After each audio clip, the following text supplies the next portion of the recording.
The beautiful and glorious City Center once again open for business on the heart of the Las Vegas Strip, home to our Poker Go studio, and for the next 10 weeks, our 2020 WSOP Online preview and recap shows. Welcome inside. Ali Nejad alongside my co-host Maria Ho, and we have plenty to get to during these uncertain and trying times that will be robust with a couple of months worth of poker. But before we dig in, first and foremost, I haven't seen you in a couple of months. Maria, what has been keeping you busy during quarantine? Well, I have definitely donated my fair share to the online poker landscape. Coming from, a live tournament background primarily over the last 5 years, it's been an adjustment period, I would have to say. Yeah, I have adjusted on my couch several times. I've adjusted my way to my fridge, and I've adjusted my way up on my scale. That is for sure. Played a little online as well. Didn't go so well, but stocks were a hot disaster. Don't get me started. So speaking of started, the $500 No Limit Hold'em Kickoff Event is just around the corner. That's happening here today, July 1st. And we've got 31 days of US-based play, 31 bracelets being awarded, one a day on WSOP.com. And you see just some of the highlights of those events. 85 events in total. 54 of them will go out on the GGPoker platform, which is where international participants will be able to get in on the fun. A little bit of a 10-day overlap toward the end of July. And of course, if you're going to be playing from the US here, you've got to be in Nevada or New Jersey. Interstate play out of those two states only. A lot of people have made their moves already, all set and ready to go. But there is one distinction this year, Maria. No stud, no draw, no mix, just No Limit Hold'em and Omaha variants.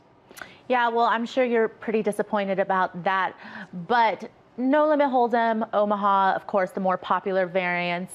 And judging by the fact that on the schedule there's buy-ins as low as $400 up to that high roller of $3,200, there's still something for everyone. Yeah, no doubt. And three of the people out of that everyone that you're talking about, you zeroed in on and you wanted to share with everyone as ones to watch out of the American side of the action. Yeah, well, first off on my ones to watch list is Conor Dryden. Now you can see he's a beast live with tournament winnings exceeding $11 million last year at the WSOP. He had 6 cashes, 1 final table. He is one to be feared, very aggressive player. And of course, who could forget this hand that happened during the one drop? It's when people really began to know the name Conor Dryden, one of the worst beats of all time in $1 million tournament, no less. But there's another reason people will be talking about him this summer. Yeah, he is one of those players that is involved in that bracelet bet with Daniel Negreanu. He's capped out at the max of $100,000. So needless to say, he's highly motivated right now. Daniel's going to be joining us later on. I'm sure he'll be talking about that. Now a player who was once considered an amateur, but has since proved her mettle, having picked up a USPO win last year in event number 3, Loren Roberts. Yeah, Loren Roberts is someone who's very familiar to all of the high-stakes events that actually happen right here inside the Poker Go studio. And she loves the game. She has a deep-rooted passion for it. And she says she's been studying a lot lately, playing a lot online since the lockdown. And she's actually currently 12th on the WSOP.com leaderboard. So she has a lot of momentum coming into the summer. How did I get involved in the stock market without pinging Loren? She's an equities and derivatives trader. She could have helped me out instead of dusting off 60% of my portfolio. And now a name that flew under my radar, Meat Sweats, James Carroll. Yeah, we all have this online poker name. We're like, why did we call ourselves that again? When I texted him, he's like, do I have to tell you?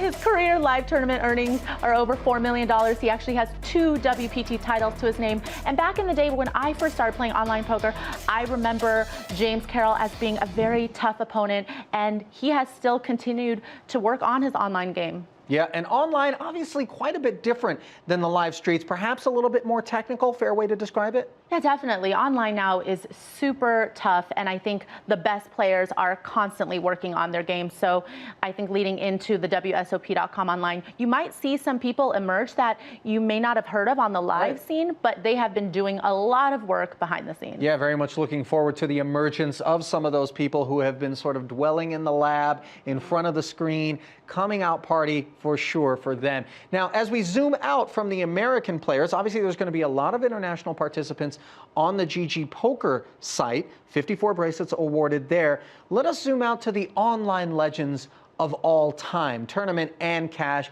4 names that Maria planted on our Poker National Park monument, and here they are. The Swedish Nightmare on the left, Victor Blom, followed by Phil Galfond, who had a very notable comeback in his online challenge recently. The pioneer of the online challenge, Tom Dwan, better known as Durr, and Sauce123, Ben Sulsky rounding it out. Walk me through those 4. Why'd you pick them? Yeah, I mean, Victor Blom, just for his fearlessness, he was one of those people that came out of nowhere, was willing to play anybody for any amount of money. He was always involved in the largest pots that you could find online.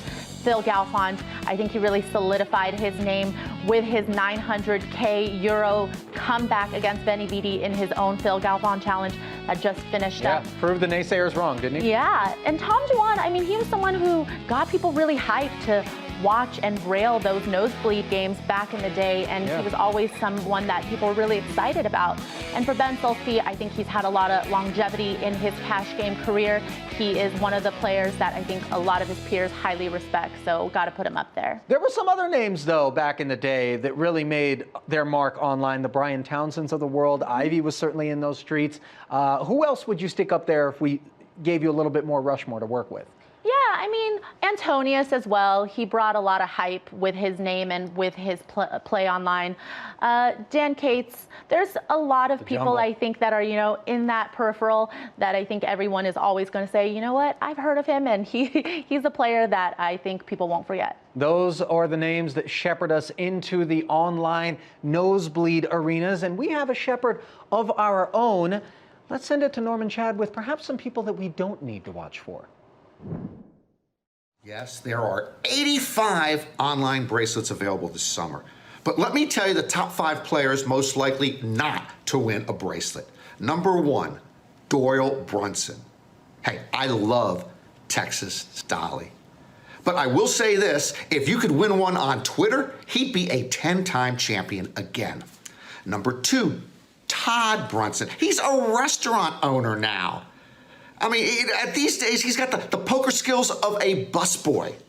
Number 3, Mike Postle. Now, I will say this. If levels 1 through 16 were live streamed, that's a whole nother story. Number 4, Doug Polk. Now, I know Doug is capable of multitasking, but it's really difficult to play well online when you're going door to door trying to recall your mayor. And number 5, speaks for itself, no? Yes. Of course, to be fair, I really should throw my name into the mix as among the most unlikely to win a bracelet this summer. I'm still on AOL dial-up. Then again, if they ever return to live play, trust me, I will be a major factor. I miss Norman. Have you ever played live with him? I have. At Hollywood Park? Yeah. The 2040 OE Streets. Does he have any Hobucks? I'm not sure. I feel like I have one over on Norm. Oh, so you have Norm Bucks. I know you have some Nejad Bucks, Norman. We miss you. We hope that you're happy and healthy wherever you are. Okay, let us shift gears from the American action, 31 bracelets out of the 85 issued there, to the international side. 54 bracelets will be given out on GGPoker. Obviously, some Americans will be in the fold, north or south of the border, wherever they may go in order to partake. But you're wondering why WSOP partnered up with GG? Well, just look at the success of their WSOP circuit action back in May. Yeah, they held 595 events with $100 million in guaranteed prize money. And of course, one of the marquee events that everybody was talking about, the 25K High Roller, brought out the best and the biggest stars of the online poker scene with a $10 million guaranteed. So that was a really fun one to watch. And who better to talk about GGPoker and their involvement in the World Series this year, among many things, than their brand ambassador, Daniel Negreanu. Kid Poker himself joins us now. How are you, Daniel? I'm doing fantastic. Loving it. Can't wait. Get excited to start playing .com here in WSOP, and then, of course, you know, off to Mexico for GGPoker. So let's talk about that quickly, because live, you'd have your RV, and the biggest thing you had to worry about if you didn't have an RV was where to go to the bathroom. What is grinding the World Series this summer going to be like? What are the biggest distinctions for you? So the good news is, the cost of the RV, it's not free. It's quite expensive. It's roughly the same cost as a house I rented in Mexico. So I'm not spending any extra there. Plus, for the first month, I'll get to be at home. I love the schedule starting at 3 p.m. because it allows me to do my thing. I can go to the gym, have a little bit of life, maybe even golf beforehand. And then I'll be couch bound. I'll be couch bound with the puppies. Have some, I don't know what I'll be doing yet for distractions or anything like that. I will be focusing on every single hand because, with the hand history feature, I'll be looking back at each one and making notes throughout. So I'm ready to grind hard. Yeah, well, speaking of being ready to grind hard, I know you have a lot of action riding on the WSOP. You have several bracelet bets out there. You have it at the max cap of 100K between you and Conor Dryden, you and Ali Mshirovich, and I believe Patrick Leonard is a part of that as well. Can you tell us a little bit more about that? Yeah, another one came in on Joey Vieira. Joa, I don't know how his first name. Joa, it's spelled weird. Anyways, I got 400 there. I got a whole bunch of smaller ones too. Got a few bets. Originally, I was offering the bet on winning a bracelet encompassing, any WSOP or GG, then realizing that most people are not going to be able to play both. So I've, made them specific. So the big bets I have, the 100K bets across a few players is mostly GG related, starting in August 2nd, because that's when I'll be traveling on the 1st. And then I've got some as well on WSOP. I did offer 2.5 to 1 on winning a bracelet. Didn't get a lot of action on that. So I'm focusing mostly on the one-on-ones, and I think I'll get a lot more as GG approaches, schedules, and things are released. Now, you're a Canadian. Why did you choose to go to Mexico over Canada? I would think you would have friends and family to hang out with up there. Why'd you head south? Well, because I have a wife and she likes the beach. Period. She loves being on the beach. So she's, listen, hanging out with people, that's not a thing I do during the World Series of Poker. It's not like, and besides, it's COVID. What am I going to go to the club? Boom. Well, during lockdown. No, I'm going to stay home and I don't know. Yeah, but during lockdown, you seem to have had a lot of time to lose a little weight, gain some muscle. Let's see those abs. You going to try to show them off in Mexico or what? Don't do the abs. Do it. I'll post a picture on. I don't need Daniel showing us up. I've been on a good schedule. Yeah, I was on a good schedule anyway, and I continue to do that. We started with my trainer on we're doing a shred first, so I went from 176 all the way down to 139.4, which a lot of people said I started to look sick because my neck's skinny. It's just like, if you see someone 35 pounds heavier and then light, they look sicker, but it's not sick. I'm in the best shape of my life. And now is bulk time. I've added Oreos to the meal plan, just freaking awesome. Vegan Oreos, because they are vegan. That's in my meal plan every other day, where I eat freaking 400 calories worth of Oreos. So I love the meal plans. I love the workouts, and looking forward to gaining about 15, 20 pounds over the next year. So Daniel, from vegan Oreos back to the poker, I'm curious, Maria offered up some predictions with respect to people that we should be looking out for. Do you have a sense of who the real threats to take down digital hardware are going to be throughout this online World Series? Yeah, no question. There's two that come to mind specifically that are going to be playing both legs, WSOP and GG, and that's Ali Mshirovich and Conor Dryden, who Conor Dryden, of course, just came off of 5 scoop titles, I believe, something insane like that, breaking the record. And then, of course, Ali is, very prominent and, high stakes, no limit. So those two would be the guys at the top of the heap for me. A guy like Patrick Leonard, obviously, and Joe Riera both have bets against me, but they will only be playing the GG leg. Having said that, the GG leg is pretty extensive because it starts on July 19th. So any guys who have put their money where their mouth is and are willing to gamble on winning one, I put them at the forefront of people that I would expect to win a bracelet or two. Well, we expect for you to have some results as well, and if history is going to repeat itself, I'm sure that we can count on that. Thanks so much for the time, Daniel. We appreciate it. All right, so the next 10 weeks, cheers, obviously, we're going to find out if these predictions of yours and Daniel come true. I think Daniel's going to post some results. But furthermore, and more importantly for you and I, we're going to be bringing people not just preview shows, but recap shows. So if you don't have time to rail and follow along live, don't worry. Once a week, right here on Poker Go, we are going to bring you all of the action from the previous week and preview what's to come. Now, what would our World Series of Poker preview show be without some real World Series legends and I'm taking us all the way back to 2004 now as we welcome in our guest, the runner-up back in 04, David Williams, who's joining us via Skype from home. And look at all of that hair. David, you got the COVID coif going. Yeah, man, you know, it wasn't easy to get haircuts throughout the quarantine, so you might as well embrace it, you know, and you can grow this hair out, grow it out. Well, something that is going to be easy to do is rebuy and re-enter, and that's the first thing that I wanted to talk about. As I looked at the schedule of events, I noticed that there is quite a heavy proportion of the events that people are going to be able to rebuy and re-enter into. I have my own opinions on it, but I want to kick it to you as the longtime poker professional. Good for poker? Are you a fan, or are you kind of against it?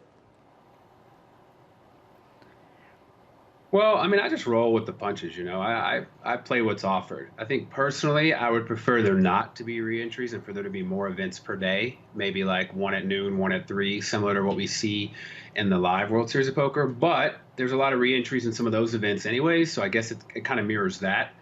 Although, and I think without the ability to offer all the different games, it would be a little monotonous to have 3 tournaments in one day, and they're all just no limit hold'em, no limit hold'em, PLO every day. So I get why it is the way it is. I'm okay with it. You know, I wish there could be other games, but obviously this happened kind of quickly, and the software wasn't ready at the time. So it is what it is. So having the re-entries makes it not as painful because it does seem a little easier to go broke in an online poker tournament than real life. Well, you know, David, you're not unfamiliar with playing online and kind of the differences between online and live play, but do you have any suggestions and tips for players that are just used to playing only live and how that skill set can maybe translate and give them an edge online now? Well, I wouldn't necessarily say how. I mean, treat it like you would in real life. And what I mean by that is, you know, most people when they're at the table, granted people have their phones and such, they still pay attention. It's really easy when you're at home to have the TV on, to have friends in the room, to be just doing so many other things that distract you and to not take it seriously, even though you think you might be. And that's a huge leak. So I think what I would do is, what I'm going to do and what I recommend is to really buckle down, have a quiet environment, focus, and treat it like you would if you were sitting at the table at the World Series of Poker. You wouldn't have your buddies next to you chatting or watching TV. I mean, some might, but you'd be focusing. You'd be really paying attention. So I think you should do the same starting tomorrow at all these tournaments. Does that mean that you're not going to reach for Lily, who I understand is in the room? I caught a glimpse of her earlier before we came on air. You're not going to be playing with her on your lap? No, she's a little old for playing on the lap now. She's 9, you know, she's almost 5 feet tall, and I think she'd get pretty bored with it. But she will be next to me, and she will be, I'm sure, Daddy, asking questions, because that's just what kids do. But she has a desk in my office right next to mine, and she plays her computer games throughout the day this summer. I mean, obviously, she wishes we could go on play dates and hang out with friends, and things are a little different right now. So she's getting to play some screen time, and she'll be right next to me in the office. And then whenever I bust, it'll make it that much easier to know she's with me, and we can go ride bikes or go to the park or something. So it'll be pretty sweet. There you go. Well, listen, we're hoping that you take one down, and then we can have a nice victory MasterChef meal that you'll prep for everybody. And here's a look at the recipe book for the first 5 days of this summer cookout. And Maria, you're going to grab your apron, right? Yeah, and my fireworks will be in the form of re-entries. So check me out on there, Femme on Felt. I expect a huge virtual rail, you guys. I expect a lot of bullets coming out of that chamber. Yeah. Fire away. All right, let's not forget that for the international community and those that are going to hop on a plane or take a road trip, you can get involved in the online main on GG and look at that guarantee in a 5K. Yeah, $25 million. Now, there are 22 starting flights. All of them are freeze-outs, and each player can only enter up to 3. But yes, there's going to be a lot of action for the main. So head south of the border to get a piece of the enchilada, or north for a piece of the poutine, as it were. Do you have a specific place that you said you were going to Mexico, right? This time I'm going to go to Mexico. Sometimes I go up to Vancouver, but, you know, I'm kind of feeling what Daniel was saying, the beach life. Yeah, nothing wrong with that, especially during quarantine, Yeah. sun and sand. Now, I personally haven't had a chance to play on the GG platform yet, but all of the pros, everybody that I've talked to says bar none, hands down, it's the best platform. We love playing there. What is it that makes it so popular? Yeah, well, you could tell that they definitely put a lot of thought and money into their tech, and they actually try to make that experience maybe more like the live playing experience. For example, you can squeeze your cards pre-flop, but most importantly, you could squeeze them before the river card. So let's say you're all in, you're trying to fade a 3-outer. You can see the river before any of your opponents do. Oh, look at that. It's pretty fun. Now, another aspect of the site that's really popular is staking being built in. Yeah, so now, you can go to the lobby, choose a tournament, and then you can see who is selling their action for that specific tournament. And it's not just buying pieces of the biggest names. You can buy a piece and, as anybody, sell a piece. So big blue chip stocks, those like, overweight ones like Helmuth and the Juggernauts are available, but also you could pick like some no name that you've done a little homework on and you think might be a runner with no markup, penny stock kind of vibe. That's interesting. Who are your horses? You got any picks for me? Yeah, well, I've got to go with the tried and true online grinders, the heroes that people know of if you go onto, Pocket Fives leaderboard. So that would be Connor Beresford, who is leading the Pocket Fives leaderboard right now, C. Darwin, who's Simon Matson, and Nicholas Lena 900 Astet.